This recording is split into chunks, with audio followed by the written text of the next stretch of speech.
Hey everyone, thanks for tuning in to today's video. As you can see, I have two candy stripe boxes here. Unfortunately, one of them is fake. The one on the right is correct. The one on the left is fake. These fake boxes are being sold on eBay by several selling accounts. I've seen people buying them and then trying to resell them. I've seen them paired up with lighters on eBay. I've even seen these boxes at antique shops hundreds of miles from where I live. So there have been a lot of these sold. Just going through the seller's feedback, you can see it's at least thousands of boxes. You can do the math. So the purpose of this video is just to do my small part to protect the Zippo collecting community. The fakes are good, and by good I mean they put effort in to make them look real. Unfortunately, or I guess fortunately for us, they're not identical. There are errors, and you can't replicate a 50 or 60-year-old box. So I'm going to go through some points for you so you can learn to spot these. Well, first thing we're going to look at is the lids. Now, you didn't see me take the lid off the fake one, and they're really tight. They're difficult to take off.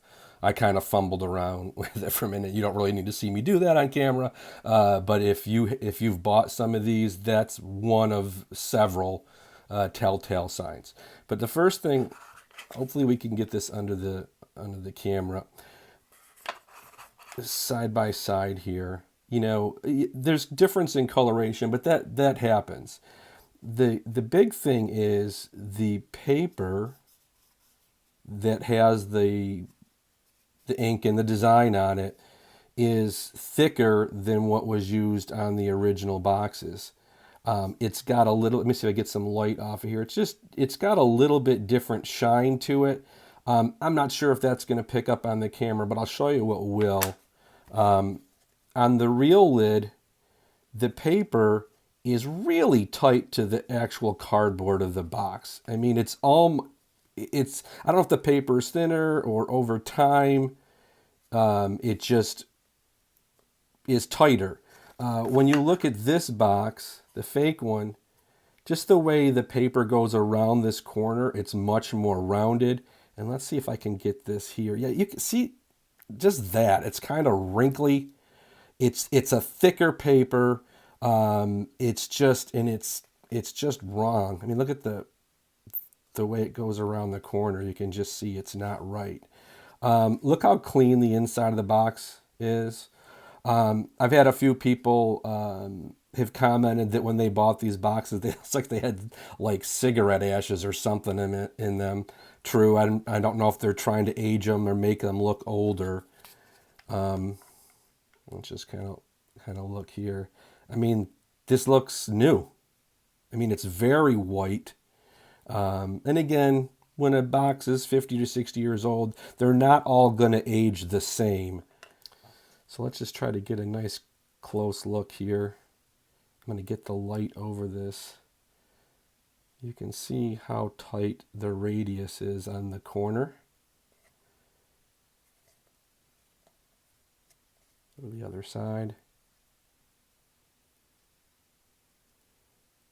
And see, the paper is perfectly flat.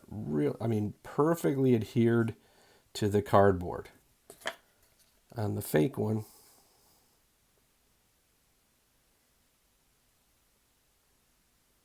the paper is just thicker. And you get some wrinkles. Especially noticeable on this side. You got a little wrinkle here.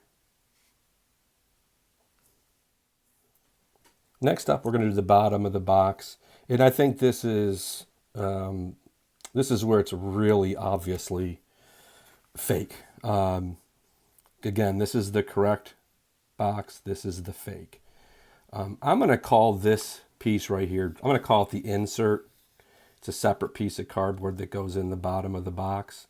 And let's look at that in detail first. So again, on the real box, The best I can tell is this is a piece of colored paper that is glued to the cardboard insert. And I'm just going to move around in the light. Look at the wrinkles right here. This paper is thin, and it is perfectly adhered to the cardboard. When you get tears in the cardboard, you can even see it on this piece here. Now the fake. Let's see if I can get you the detail.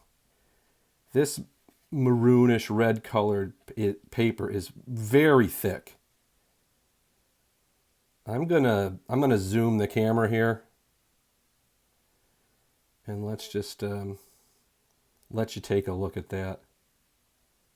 It's almost like I could take an X-Acto knife and slip it underneath this thick paper or whatever they're using and the cardboard, and you can it's warped, and it's really thick and rigid, whereas the original is more pliable. And when you look at the side here,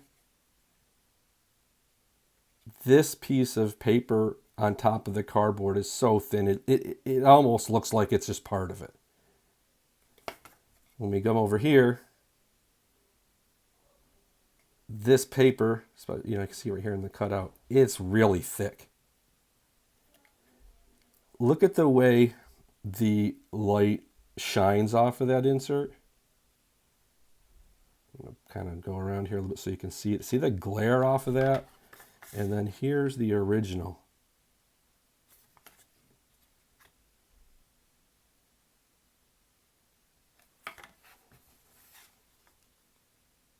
See, I mean, it just whites out the whole face of that where the Zippo logo is.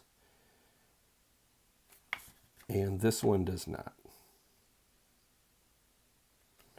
When you look at the printing on this one, to my eye, all the fonts look slightly thicker.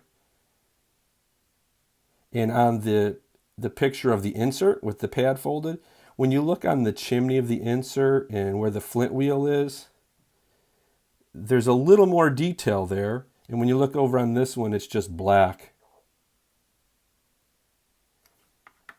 Let's also take a look at the black paper. Here they are side by side. Again, this paper is thicker. It's thinner on the original. So again, we've got the fake on the top and the real one on the bottom. See how tight this is? You can see that fold of paper underneath there. See how just terrible. It's not even the same material. It's not the same. I mean, if this was a, quote, replica box, I guess I'd kind of get it. I mean, I'm sure there's still legal ramifications for doing this, but still, they're being sold as original boxes. People are buying them, trying to, putting them with their lighters, hoping to increase the value because it has an era original box with it. But these aren't. They're fake.